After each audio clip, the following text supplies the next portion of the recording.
Hey guys, back here for another day, another week of your vlog series videos. Um, what we've got today is a brand new project. This I kind of came up with because as I was working on the lathe on our little spacer project that we needed to complete last week. Uh, I was using these tools right here on my lathe. So these are pretty much the only tools that you need, hand tools that you need to make the lathe work, right? So I've got this little S wrench that was my great grandfather's to loosen and tighten the tailstock. This 1/4 inch wrench tightens the tool post, holding the cutting tool down, right? Clamping the cutting tool. So this 1/4 inch tool tightens and loosens the bolt that's used in that. This Allen wrench, or this hex key, tightens and loosens the each jaw of the 4-jaw chuck. And then obviously this is a chuck key for the drill chuck for the tailstock. So, these tools are usually laying on my bench top, and, they rattle around and they move around, or I'm always looking for one. I set it down in the wrong spot. So I came up with this idea spurring off of the drill rack that you guys may or may not have seen at the shop before we went on break here. That drill bit rack is a really great sheet metal project. You learn a lot of different sheet metal working techniques that are used over at Ducommun, every day by the employees there. So what I'm going to try to do is make a little rack, so you can see my rough sketch here. Make a little rack for these tools, these 4 tools, out of this old sheet metal that I had laying around.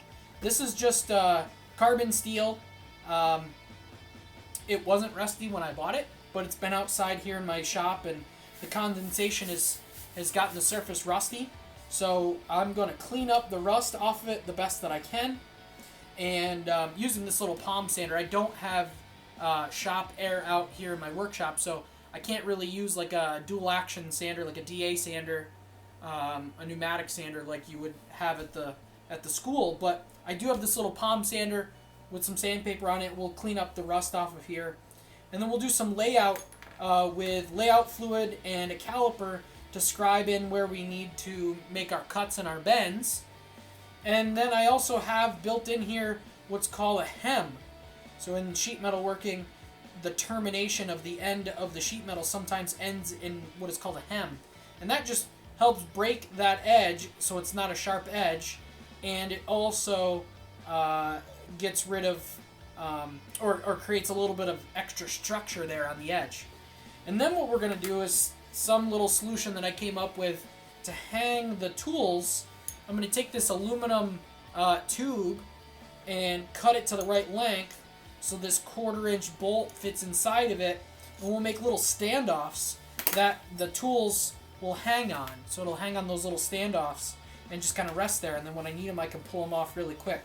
So there's no holes or anything that these are going to stick into. The standoffs will just rack the tools on there. So this is going to be kind of a creative, off the top of my head kind of project, but for manufacturing processes, the key things that I want you to pay attention to are going to be the laying out of the sheet metal, scribing it. I'm going to be cutting it with some hand shears. I don't have a stomp shear like we have at the school, but I do have some hand shears. So I'll be doing all the cutting manually that way. So you're going to be paying attention to those few things.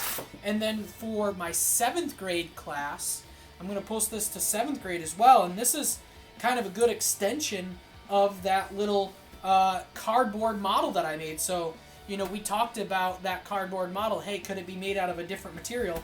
Well, here is a very good example of taking a sketch like we did for the cardboard model and turning it into an actual product out of a manufacturable material like metal.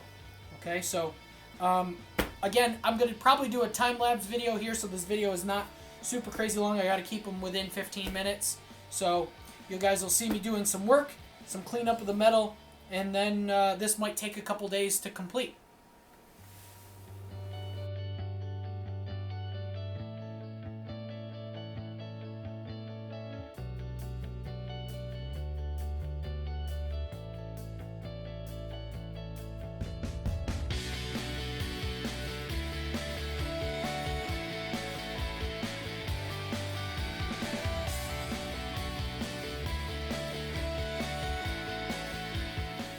Alright, so I got our piece sanded down, got the majority of the rust off of it.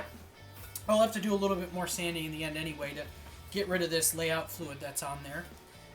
Put the layout fluid on, let it dry, scribed in my width and my my bend lines. So I've got 2 bend lines for the hems on either end, and then a bend line in the middle. And I might even, we'll see, I might even make a hem on either side of this to give it a little bit more rigidity in this direction when we go to bend it. We'll see how it goes. We might even make a second one. This might be kind of our first piece, our prototype for the rest of the project. Then went ahead and with my hand shears cut this out to width. I left the line a little bit.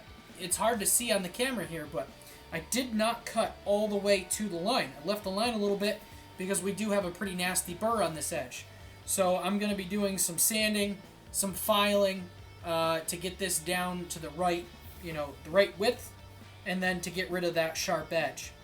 Once I do that, we'll take it over to my sheet metal brake, and we'll bend it in the middle. We'll bend our hems, and then we'll start to figure out our whole mounting system. Like I said, with this aluminum tubing with the 1/4-inch bolt that'll go through it and get bolted onto the sheet metal. Okay, so the rest of this will probably be finished tomorrow, guys. So this was a good start. Please, again, on Classroom, log in, make a comment in the comment section of Classroom. I will have the question that I'm asking you guys posted in Classroom. So make sure you get on there, check out the question, and then add your comment. We'll catch you later, guys.